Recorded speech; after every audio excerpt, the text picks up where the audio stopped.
Cristiano Ronaldo dos Santos Aveiro was born on a small island.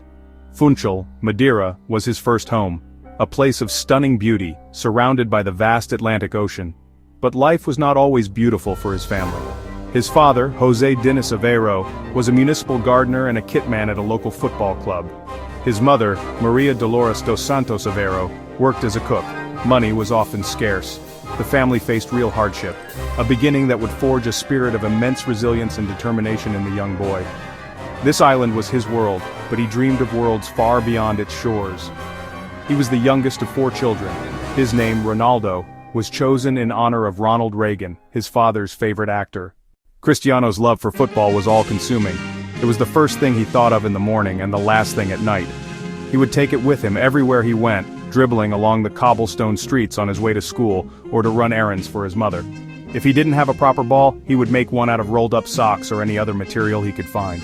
The streets of his neighborhood were his first stadiums. The dusty, uneven ground was his training pitch. His father, Diniz, who worked at the local club Andorinha, was the one who introduced him to organized football. His mother, Dolores, worried about him constantly. She worried about his obsession with the game, his slim frame, and the sacrifices he was making. When he was just 10 years old, he joined Nacional, one of Madeira's top clubs. The sacrifices were not just Cristiano's alone, they were a family affair. They poured everything they had into their son's future. When he was just 12, Cristiano had to make the biggest choice of his life. Sporting Clube de Portugal, one of the country's top teams, wanted him. They saw how amazing he was during a 3-day tryout. He had to leave his family, his friends, and everything he knew. He would have to move to the main part of the country, to the busy city of Lisbon, all by himself. Moving to Lisbon was a huge shock. The city was so different from the quiet, familiar streets of Funchal. He was just a boy, small and with a strong accent from Madeira that his new teammates often made fun of. He would often cry on the phone to his mom, begging to come home. The loneliness was crushing. He put his loneliness and frustration into playing soccer. The practice field became his safe place, the one spot where he felt in charge. Slowly but surely, Cristiano started to get used to it. The lonely boy from Madeira was starting to grow up, his determination made stronger by the tough times. As Cristiano settled into life at the sporting academy, his talent began to blossom in spectacular fashion. His coaches were astounded by his progress. He possessed a rare combination of explosive speed, dazzling dribbling skills, and a powerful shot. He became the first player in the club's history to play for the under-16, under-17, under-18 B team, and first team all within a single season. His ascent was meteoric, a clear sign that he was destined for greatness. The moment that truly announced his arrival on the big stage came on August 6, 2003. Sporting CP was inaugurating their new stadium, the Estadio José Alvalade. The opponent for the friendly match was none other than the mighty Manchester United, managed by the legendary Sir Alex Ferguson. Cristiano, just 18 years old, was given a chance to start.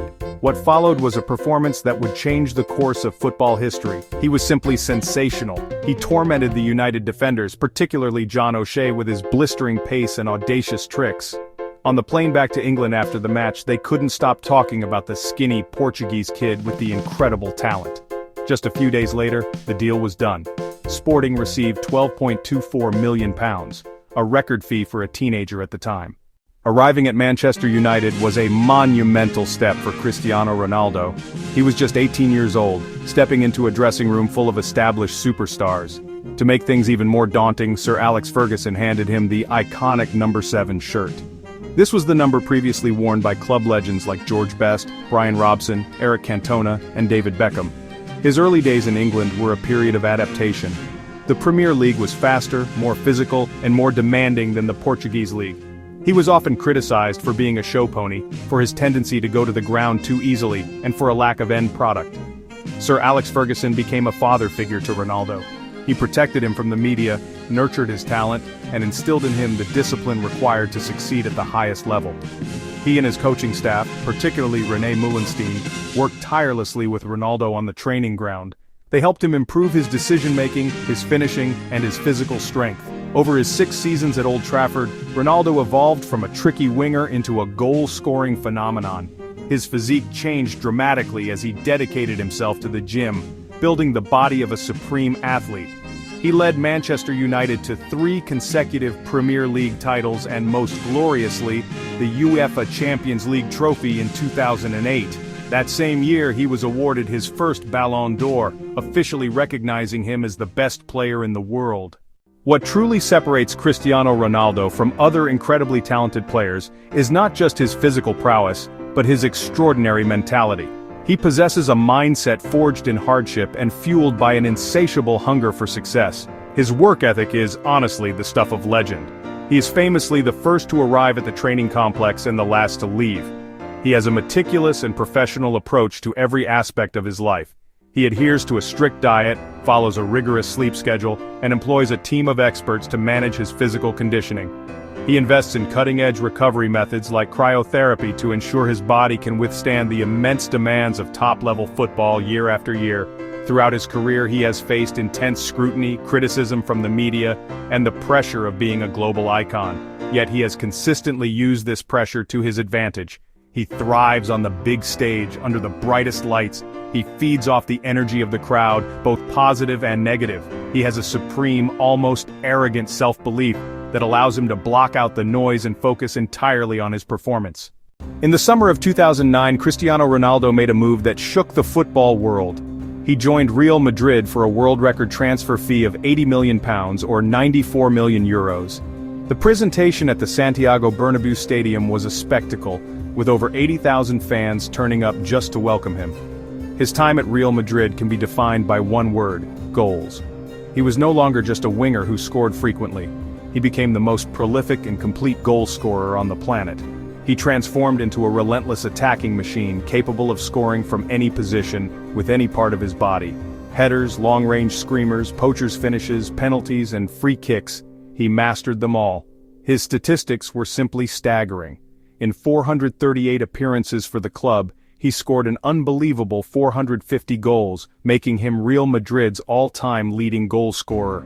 During his 9 years in the Spanish capital, Ronaldo led Real Madrid to a period of incredible success, particularly in Europe. He was the talismanic figure in a team that won the Champions League an incredible 4 times in 5 seasons. His rivalry with Barcelona's Lionel Messi defined this era of football. Their weekly duels in La Liga captivated a global audience. The two superstars pushed each other to unimaginable heights.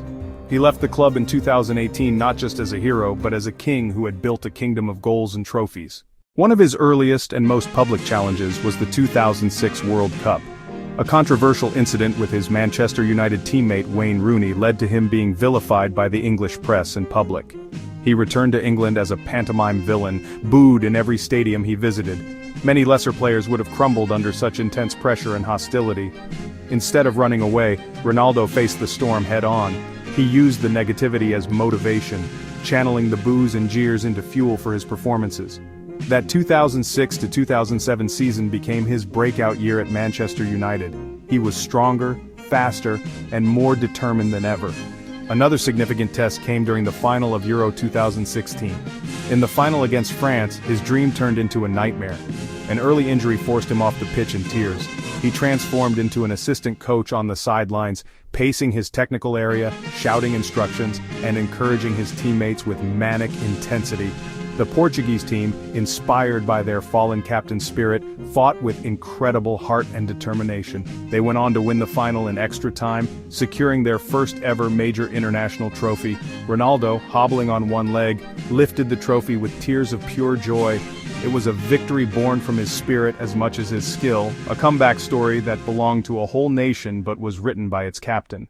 To understand Cristiano Ronaldo is to look beyond the staggering statistics, the gleaming trophies and the global superstardom.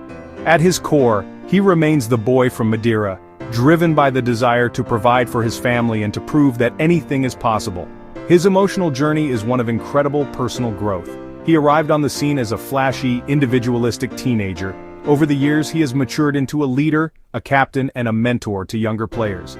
His impact extends far beyond the 90 minutes of a football match. He has used his platform to support numerous charitable causes, often privately, without seeking publicity. He is a devoted family man. The support he received from his mother, father, and siblings in his youth is something he now provides for his own children. Ultimately, Cristiano Ronaldo's legacy will be defined by inspiration.